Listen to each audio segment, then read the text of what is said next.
là-dessus sur un budget de 410 millions d'euros, qui est celui qui a été voté pour l'année 2011. La part ou la marge de manœuvre que nous avons, elle est de 62 millions d'euros. C'est-à-dire, une fois que vous avez fait face à toutes vos dépenses à caractère obligatoire, celles que vous venez de rappeler, plus quelques autres, il reste à peu près environ 62 millions d'euros. D'accord ? Donc avec cela, c'est ça qui détermine la politique. Donc nous sommes dans là dans une utilisation de ce budget sur des compétences qui ne sont pas forcément celles du département, mais autres.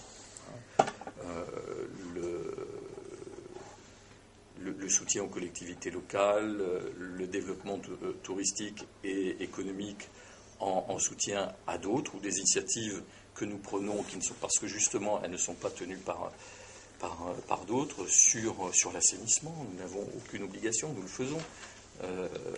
Sinon, aujourd'hui, quelle commune pourrait prendre à sa charge des travaux d'assainissement quand l'État s'est dégagé au moment où il avait un levier qui s'appelait le FNDA, Fonds national du développement des adductions d'eau potable.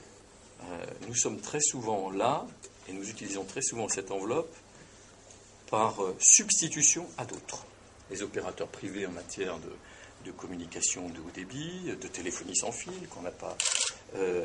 L'installation des médecins également, c'est là-dedans qu'on le puise finalement, quand on sait que demain on est un territoire qui risque sur le plan sanitaire d'être en déshérence. Voilà un certain nombre d'initiatives que nous prenons parce que d'un autre côté il n'y a plus cette intervention et qu'on a considéré que ce n'était pas le rôle de l'État, mais celui de la concurrence ou l'initiative privée ou d'autres.